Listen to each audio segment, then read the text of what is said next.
Hello and welcome to my channel. My name is Chrissy Hodges. I'm an advocate for OCD, in particular pure OCD, which is the community name for individuals with intrusive thoughts and mental rituals. And it's also the name of my memoir, The Invisible Side of Obsessive Compulsive Disorder.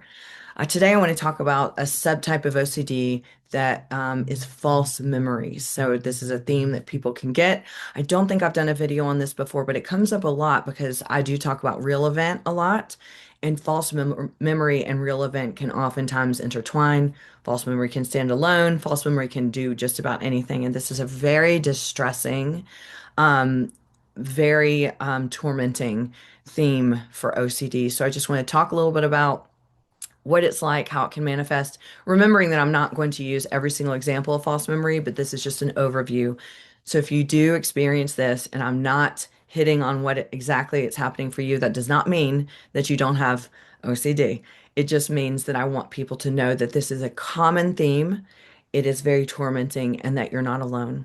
So I am a certified peer support specialist. I work with people all over the world providing support, meeting them wherever they're at. I can also provide referrals and I run groups through my practice. And I also have an online community. In that community, it's so cool. It operates like an app.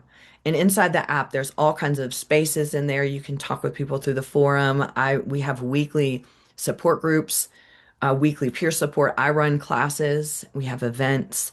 It is just a really cool platform, whether you're needing support right now, relapse help, or a safety net, just kind of maintenance, or if you just want to meet other people that live with OCD, this is the place to go. So check it out in the description and click on the link and join whenever you need to. If you want to search for it, it's on the Mighty Network, and you would search for the OCD support community. For my services, go to chrissyhodges.com.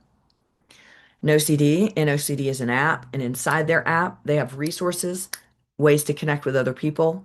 They also do telehealth, doing ERP in many places around the world. So check them out if you want to see if they can do ERP where you're at, um, and to sign up and do an assessment. Treatmyocd.com or nocd.com. Let's talk about false memories. Okay, first of all, what does this mean?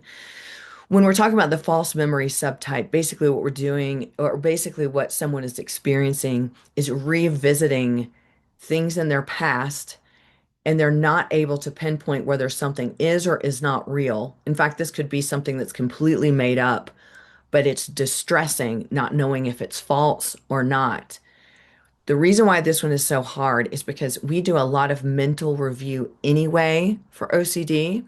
So when we're mentally reviewing, what we're doing is we're going back into the past, reviewing things that have already happened, reviewing things we said, reviewing things we did, how we felt, in order to prove or disprove whatever's going on right now with our OCD. What's the problem? The problem is every time you mentally review, there's the potential to distort what you're reviewing, especially when you're looking for proof or disproof, because sometimes we're in such a desperate state to find out whether the intrusive thoughts now are real or not real. We're now revisiting things and we can distort them, and that ends up creating a lot of anxiety and fear around, how we were feeling about something. Now, false memory in this mental review, or not even in mental review, you're thinking back on memories. Maybe you have recalled an event that happened. Maybe you are worried that your sexual intrusive thoughts were caused by something that happened in the past, and you think, well, what if something happened and now I'm creating these false memories? It could be things along the lines of, yeah, we'll just get into some examples. Having false memories of, did I cheat on someone? Did I have sex with someone and I can't remember? Did I cheat on my spouse? Did I cheat on my partner having sex? Did I do something? Did someone give or not give consent when we had sex, things like that. Digging into your childhood, not knowing if memories were correct or not, not knowing if you're making them up. Now, you know, the problem here is that when we're talking about memories, when we're talking about mental review and stuff like that, you really can't, you're not going to find out whether something is or isn't, no matter the amount of reassurance you're asking for, no matter the amount of mental review. The reassurance seeking can sometimes come from other people, right? So You're going to go to other people. Did this event happen? You might go to your parents or people in your family. Do you remember this? Did this happen to me? Um, the tormenting part about false memory is you're often not going to get any reassurance, and the risk feels big. What if this thing happened and I can't remember and it comes back to haunt me? Or, or that's the one thing that proves the intrusive thoughts now are true or not. Or just in general, I must be a bad person if this happened. It kind of goes back to all of that. I need to know exactly what happened in order to move forward and function. And a lot of times people get caught in the trap. And this happens with a lot of OCD themes, especially those that might be taboo or relevant. A lot of people get caught in the trap of, I cannot move on with my life unless I absolutely know what has happened or if this happened or not. The problem is that you're probably not going to know. You're not going to get the certainty. And even if you felt like you did, it's still going to feel distorted because it's not a real memory, because it's not real. Now, false memory can also be a distorted memory. It could be something that did happen, real event, or just life in general, but you're distorting the memory around what happened. So now you're trying to pinpoint and get certainty on what your role is or what you felt like or your interaction with somebody. Did I say something offensive?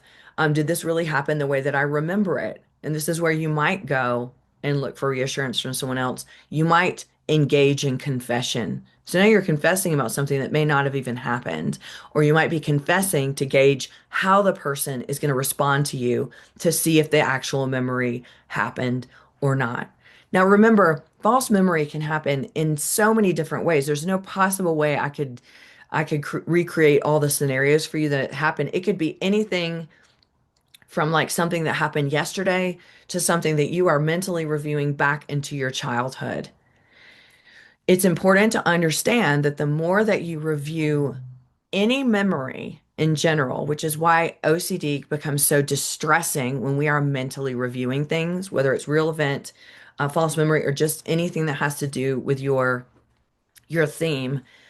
Anytime you're revisiting a memory to try to prove or disprove something, it's distorting the memory. I've already said this, but I'm saying it again. It's distorting what you are remembering, especially when it is fueled by anxiety and the need to know. Why I'm telling you this is why it starts to build even more. It's like these layers and layers and layers of I've got to find out, I need to know. It's getting worse and worse every time I try to figure it out. It is getting worse and worse because the more you're trying to figure out something that's not there, the more you're distorting it. And so the need to find out the truth gets bigger, which also means your anxiety gets bigger. Very much like real event, false memory can feel impossible to move on from. It can feel very hopeless and it can feel like there's no way I deserve happiness. There's no way I deserve good things if this false memory is looming over me and I don't know the truth. There is no other example than OCD in action like this. This is OCD's hook to get you to continue to try to solve whether a memory is real or false. And then and then when you do, or if you did, but if it's false, you can't, then to be able to somehow figure out how to reconcile it, meaning I'm trying to reconcile what kind of person I must be. That's OCD's ultimate hook to keep you stuck in that. The remedy to this is to be able to let that go, to let the need to know go. Now, we know that this is the way for all themes, right? To be able to disengage from trying to figure it out. But like I said, false memory and real event, and then false memory around real event, it feels like it comes with such a risk. And it feels like it comes with there's no possible way that I can move forward and not feel the doom and the weight of needing to know for the rest of my life. And that's very much like pulls into that core fear of being trapped, which I mean, OCD does OCD does that for us, right? I'm going to be trapped in this the rest of my life and I'm never going to be able to let it go. False memory is very much entrenched in that, and I just want you to know this is a really common theme, even though it's not talked about a lot. And a lot of the examples aren't talked about either, because a lot of them can be harm related or sex related. And as you know, a lot of people just don't talk very openly about this.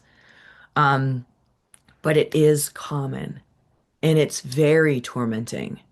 And you can very much get caught in the shame and the guilt. And what is ironic about that is that with false memory, you'll have guilt, but what do you have guilt for? Nothing has happened. But that's the crux of it. You feel guilt because you're scared something has happened and you can't remember.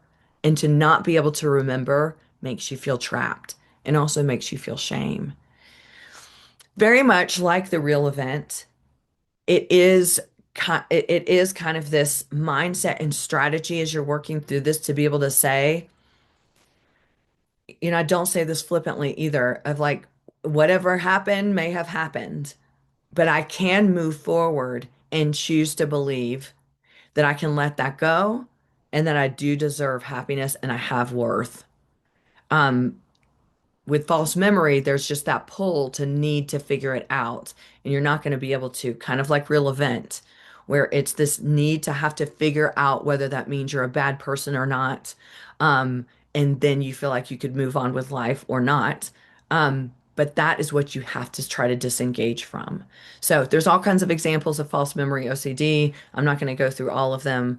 But if you are struggling with this, just know that you are not alone. I wanted to bring some awareness around this because I have heard it a lot, especially lately since I've been talking so much about real event. But in general, you can have false memory OCD without it pairing with another theme. It can really just be trying to remember something that has happened that maybe you have done wrong, that you have harmed someone, whether that be sexual or violence, in your car, if you've said something, you've offended someone, and then to not be able to remember that is really, really tormenting and torturing. But false memory, just like any other theme, there's treatment available. So make sure that you're getting professional treatment through exposure response prevention and working with a specialist. I can help with those referrals as well.